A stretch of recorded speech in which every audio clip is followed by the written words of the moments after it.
Welcome back, student, for the third video on the tongue, and in this we will deal with that of the arterial supply, the venous drainage, the nose supply, and the lymphatic drainage, and lastly we will talk about the applied anatomy. So let's come to the arterial supply of the tongue. See this artery is the external carotid artery. This is the internal carotid artery. This is the tongue is shown here, and this is the internal jugular vein. So just draw a very simple diagram. Now the tongue is supplied for its anterior two-thirds with the branch called as the lingual artery, which is a branch from that of the external carotid artery. So this is the lingual artery which will supply to that of the anterior two-thirds of the tongue with its 4 different branches, or it may be 5 branches, which will go and supply the mass of the tongue, okay, in its anterior two-thirds. That is, thus the lingual artery is the main artery for supply to the tongue. But then there is another artery which is called as facial artery, and facial artery through its tonsillar and ascending palatine, okay, tonsillar and ascending palatine branch will also supply the posterior 1/3 of the tongue, okay, in the posterior. Similarly, a branch, that is the lingual branch of the ascending pharyngeal artery, which will go towards the tonsil as well as to the posterior 1/3 of the tongue, okay. But the main supply of the tongue is from that of the lingual artery. There are other branches, that is from facial and ascending pharyngeal, which may supply a small part on the posterior 1/3 of the tongue. Similarly, when we see the veins are deep lingual veins, which we have seen on the ventral aspect. The deep lingual veins were present on either side of the frenulum, and these veins, okay, they will drain, okay, they will drain the blood. Similarly, there are dorsal lingual veins also, and both the deep lingual and dorsal lingual vein, okay, they will drain to this will ultimately drain the blood into the internal jugular vein. But sometimes this lingual and the dorsal and deep lingual vein, they may also drain into a facial vein, which then will in turn will drain into the internal jugular vein, okay. So this is how the venous and drainage and arterial supply of the tongue. Just draw a simple diagram and then label it, and you will remember it, okay, what are the branches which takes origin from that. Let's come to the nerve supply, okay. Nerve supply, let's see the nerve supply. The tongue is supplied by the muscle, okay, the muscular part of the tongue, except that of the palatoglossus here, okay, except this, which is supplied by the pharyngeal plexus through vagus nerve. Other muscles, they are all supplied, whether they are extrinsic or intrinsic, they are supplied by the hypoglossal nerve, okay, hypoglossal nerve. Now, what about the mucous membrane on the dorsal and ventral aspect of the tongue? Okay, this will carry the sensation, okay, and sensation from this mucous membrane on dorsal and ventral aspect, they are also having, are supplied by the 2 different nerves. That means the anterior two-third of the tongue is having the general sensation, pain, touch and temperature is carried through the lingual nerve. It is carried through the lingual nerve. While from posterior 1/3, the general sensation of pain, touch and temperature is carried through the glossopharyngeal nerve, that is the 9th cranial nerve. So these are the 2 different nerves, because it is based on the embryological development. So since the mandibular nerve is the nerve of the first arch, and its branch, the lingual nerve, will supply the anterior two-thirds, while the posterior two-thirds is supplied by glossopharyngeal, which develops from the 3rd pharyngeal arch, okay. Right, then the tongue is not only carrying the pain, touch and temperature, but it is also carrying the taste sensation, okay, it is sensation. So from the anterior two-thirds part of the tongue, the taste will go, including the except the circumvallate papillae, this will go through through the carda tympani nerve, which is a branch from facial nerve, which is from second pharyngeal arch, and this is said to be a pre-traumatic branch of the first arch. That's why it comes and carries the spatial sense of taste from anterior two-thirds, the carda tympani. But including the circumvallate papillae and the posterior one-third of the tongue, taste buds, they are going through the glossopharyngeal nerve, again the ninth cranial nerve. What does it mean? It means that the posterior one-third of tongue, including the circumvallate papillae, they are the sensation, both type of sensation, general sensation of pain, touch and temperature, and spatial sense, the taste, both they go through the single nerve, that is the glossopharyngeal nerve. Okay? But here in the anterior two-thirds, they are different. Carda tympani for taste and the lingual for that of the general sensation, pain, touch and temperature.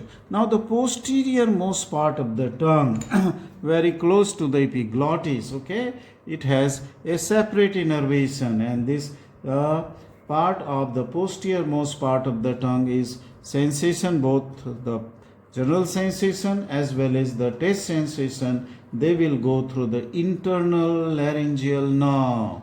Okay, internal laryngeal nerve, which is the branch from the vagus nerve. So it will be, so many nerves will supply the tongue here, and that is vagus is supplying only in a small part, most posteriorly. This completes the nerve supply of the tongue. Nerve supply of the tongue. Let us come to the lymphatic drainage of tongue, which is very important. Why it is very important, the lymphatic drainage? Because tongue is a common site for the cancer formation. Okay, the cancer of tongue is well known.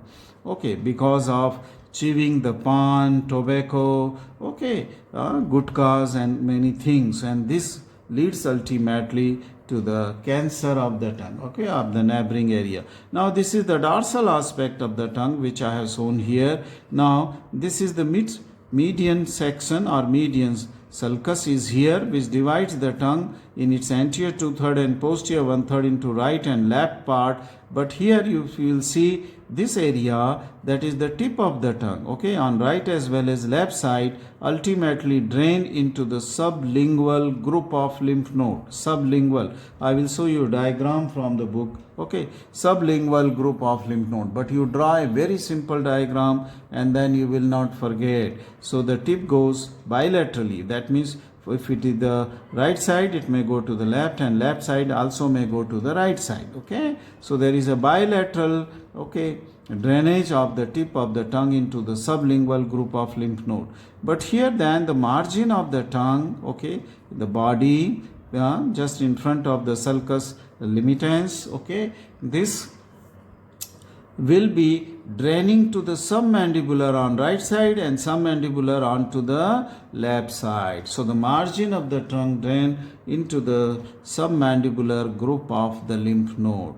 But then the central part, which where I am putting my pencil, this central part of the lymph node on right side, okay, will go to the jugulo-omohyoid, and on the left side it will go to the left jugulo-omohyoid. But there may be some crossing of this median line. Some of the lymph may also go to the opposite side. Otherwise it should go, okay, from the central part of the anterior two-thirds into the jugulo-omohyoid of right side and jugulo-omohyoid of the left side. Okay, then the posterior one-third part of the tongue on right side as well as on left side, this will go to the jugulo-digastric group of the lymph node.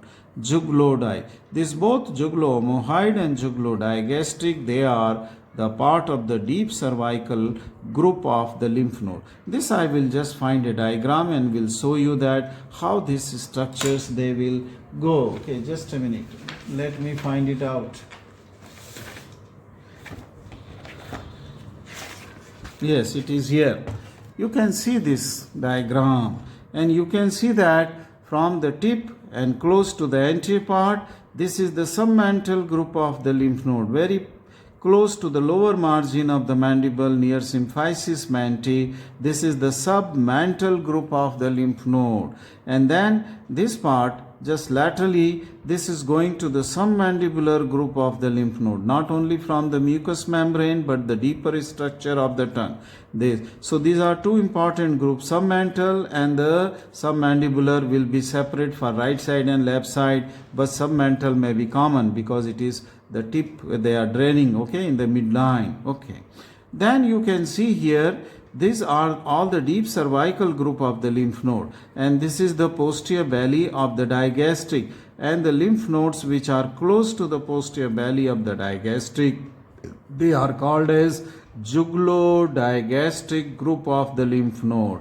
And you can see that this jugulo-digastric group of the lymph node, they are draining, which I had shown you here, the posterior 1/3 on either side, okay. So jugulo-digastric group of the lymph node, they are draining the posterior 1/3 of the tongue. See these lymphatics going to the jugulo-digastric, okay. And then from the median part, okay, from the anterior 2/3, this median, they will ultimately go to the jugulo-omohyoid. See this belly. This belly is the omohyoid, superior belly, and here is the jugulo-omohyoid group. This is wrong here. This is not digastric. Jugulo-omohyoid group of the lymph node are here, from where the median part of the, anterior 2/3 of the tongue, median or not median, okay, the middle part of the anterior tongue on right and left side will drain into the jugulo-omohyoid group of lymph node. Ultimately, thus the lymph from the tongue will go to the deep cervical group of lymph nodes, which are located on the surface of the internal jugular vein, okay.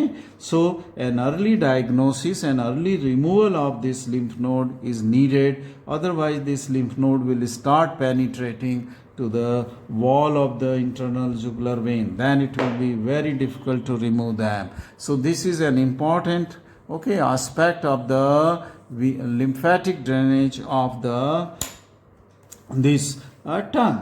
Let us come to the last part, and this last part is the applied anatomy. And in applied anatomy, it is injury to the hypoglossal nerve, which supplies to the extrinsic and intrinsic muscle, will lead to the paralysis and wasting. Wasting means if muscle is not used for a long time, then it will become thin, okay. That is called as the atrophy of disuse, okay. So when the muscle paralysis will take place because of the injury of the hypoglossal nerve on that particular side, okay. So the paralysis is on the same side where there is injury, and if you will ask the patient to protrude the tongue, this tongue will deviate to the opposite side, okay, deviate to the opposite side, that means towards the normal side, okay, towards the normal side because of the pull. So this is the injury of the hypoglossal nerve. There will be paralysis and wasting, and asked to protrude the tongue, and then it will deviate to the opposite side.